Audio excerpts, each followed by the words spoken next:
इतना नफरत आखिर क्यों? हिंदुओं से इतना नफरत क्यों? कोई इतना नफरत कैसे कर सकता है कि किसी के हाथ पर ओम बना हुआ हो उसे तेजाब डालकर मिटाया जा रहा है। जी हाँ, ये जो केस है और एक लड़की के साथ 14 साल की लड़की के साथ बच्ची के साथ 4 लोगों ने उसके साथ सामूहिक बलात्कार किया। यह जो केस है यूपी के मुरादाबाद का है, जहाँ पर एक दलित लड़की जिसकी उम्र 14 साल है। आप समझ सकते हैं 14 साल कितनी उम्र होती है, जिसके साथ 4 लोगों ने हैवानियत की। लड़की ने बताया कि पहले उसे किडनैप किया गया और उसके बाद उस लड़की के साथ बारी बारी उन चारों ने उस लड़की के साथ शारीरिक शोषण किया। और ये जो आरोपी है, इन आरोपियों का जो नाम है सलमान, जुबैर, राशिद और आरिफ। इसमें से एक आरोपी सलमान ने उसके हाथ पर बने ओम टैटू को तेजाब से जला दिया। उसे जबरन मांस खिलाया जाता था। जब भी उसे भूख लगती थी तो ये लोग उसे गाय का मांस देते थे और उसे नशीले पदार्थ देकर उसे हमेशा बेहोश ही रखते थे, हिंदुओं से या दलित लोगों से। यह जो केस है मुरादाबाद का है और यह केस कहीं पर भी अभी तक इसके ऊपर कोई एक्शन नहीं लिया गया है। और अगर यही किसी समुदाय के साथ या बड़े धर्म के साथ होता तो आज सोशल मीडिया पर जाम हो जाता, सोशल मीडिया पर वॉर छिड़ जाती। और इस लड़की के परिवार का आरोप है कि 2 जनवरी 2025 को उसे अपहरण किया गया।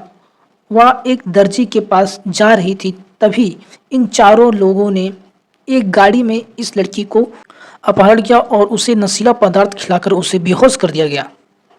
और इस लड़की को एक कमरे में 2 महीने तक बांध कर रखा गया और इन चारों ने बारी बारी से उस लड़की के साथ सामूहिक शोषण किया। और इन आरोपियों की इतनी हिम्मत, इन्होंने धमकी दी कि अगर ये किसी को भी बताएंगे तो इसके परिवार को मार दिया जाएगा। और इन आरोपियों ने उस लड़की से ये भी कहा कि ये सब करने के हमें पैसे मिलते हैं। इन चारों आरोपियों ने इस लड़की को कहा कि हम ये पहली बार नहीं और लड़कियों के साथ ये चीज़ें कर चुके हैं, धर्म परिवर्तन कर चुके हैं और इन कामों के लिए उसे पैसा मिलता है और ऐसा इनका कहना है कि हमें इससे जन्नत मिलेगी। भाई, कौन सा भगवान है या इनका कौन सा अल्लाह है, कौन सा है जो ऐसे काम के लिए इन्हें जन्नत मिले? इससे आप यह समझ सकते हैं कि इन्हें क्या पढ़ाया जा रहा है और क्या सिखाया जा रहा है। जाहिर सी बात है इन्हें ये चीज़ें सिखाई जा रही है। 14 साल की बच्ची है और इस शख्स को आप देख सकते हैं, शख्स की शक्ल देखें, क्या लगता है इसकी उम्र कितनी होगी? इनमें इतना सा भी दिमाग नहीं है कि 14 साल की बच्ची के साथ तुम इतना घिनौना काम कर रहे हो और तुम्हें जन्नत मिलेगा, तुम्हें तो नर्क में भी जगह नहीं मिलेगा। और इनमें से एक आरोपी यानी कि सलमान को गिरफ्तार कर लिया गया है और इसमें से अभी भी 3 फरार हैं। और इस लड़की को 2 महीने तक इन लोगों ने बंद करके रखा था और दूसरे कमरे में उन्होंने बंद करके रखा था, जहाँ से यह लड़की भाग निकली और कुछ दिन पहले अपनी चाची के घर लौट आई। जो लोग हिंदू मुस्लिम भाई भाई करते हैं, क्या लगता है आप ऐसे लोगों को अपना भाई कहोगे? आए दिन हम सुनते हैं, रोज़ सुनते हैं, हर घंटे में किसी न किसी के साथ ये घटना होती है। हर दिन आए इस तरह की घटनाएं होती है। अभी तमिलनाडु में एक लड़की के साथ 3 टीचरों ने मिलकर उसके साथ इसी तरह का घिनौना काम किया। आए दिन केसेस होते हैं। आपको आरजीकर कॉलेज का पता होगा। हर दिन ये चीज़ें होती है और ये चीज़ें होती इसलिए है क्योंकि हमारे भारत का जो कानून है वो स्ट्रिक्ट नहीं है। इन केसेस में बहुत ही सख्त कानून होना चाहिए इन चीज़ों के लिए। बाकी अगर देशों की बात करें, जहाँ पर मैं आपको एक डेटा दिखाता हूँ 2010 और 2022 में कितने सारे केसेस हुए हैं। ये आप देख सकते हैं, total number of cases report in India from 2005 to 2022। आप देख सकते हैं ये केस है 2022 का। आप केस देख सकते हैं 31,500 केसेस हैं। 2016 में 38,000 से ज़्यादा लोगों के साथ इस तरह की घटनाएं हुई है और ये आंकड़ा दिनों दिन बढ़ते जा रहा है।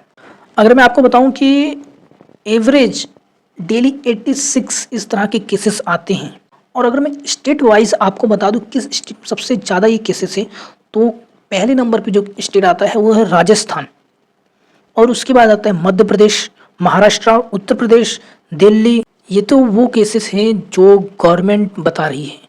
उन केसेस का क्या है जो लोगों को पता ही नहीं, जो छोटे गाँव में हो रहे हैं, जो दलित परिवार के साथ हो रहे हैं, उनका क्या? हमारे भारत में भी एक स्ट्रिक्ट कानून होना चाहिए। इस तरह के जो हैवानियत करने वाले लोग हैं उन्हें चार दीवारी में कैद करके नहीं बल्कि पब्लिक के बीच में मारना चाहिए, जिससे 100 लोगों के बीच में अगर मारेंगे तो एक दहशत, लोगों को डर लगेगा, ये चीज़ें करने से वो डरेंगे। ये चीज़ें जब उनके दिल में एक डर बैठेगा तो ये चीज़ें कम होगी, ये तो आप भी जानते हैं। मैं कुछ कंट्रीज़ का नाम बताता हूँ जहाँ पर अगर इस तरह के वारदात होते हैं तो वहाँ पर उन्हें क्या सज़ाएँ दी जाती हैं। जैसे कि अगर मैं कुवैत की बात करूँ तो वहाँ पे 7 दिनों के अंदर ही मौत की सज़ा सुनाई जाती है और ईरान में 24 घंटे के अंदर पत्थरों से मार कर या फांसी देकर उसे मार दिया जाता है। अफ़गानिस्तान 4 दिनों के भीतर ही सिर में गोली मारकर मार दिया जाता है। चीन में अगर मेडिकल जाँच में आप पकड़े जाते हैं तो सीधी मौत।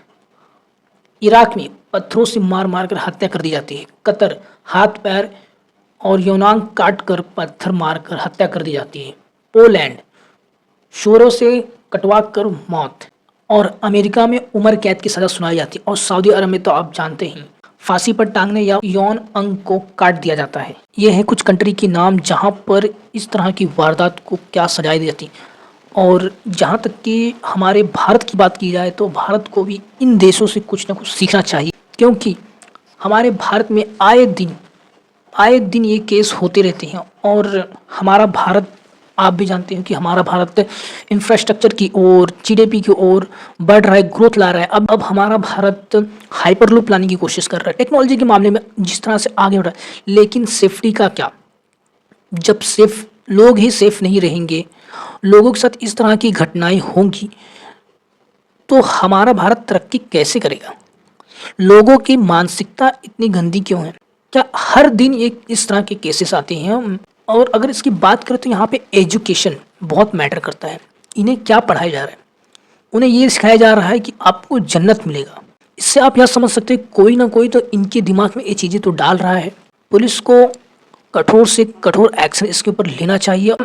मेरे जैसे बहुत सारे यूट्यूबर्स आवाज़ उठा सकते हैं। ये चीज़ें अगर बढ़ती जाएगी तो आपके लिए, हर किसी के लिए बहुत खतरा बन जाएगा। मेरा आप सभी से यही कहना है, अपने बच्चों का बहुत ज़्यादा ख्याल रखें।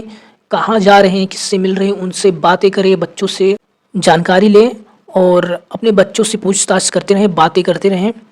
और आपकी इसके ऊपर क्या राय है, अपनी राय कमेंट में ज़रूर दें।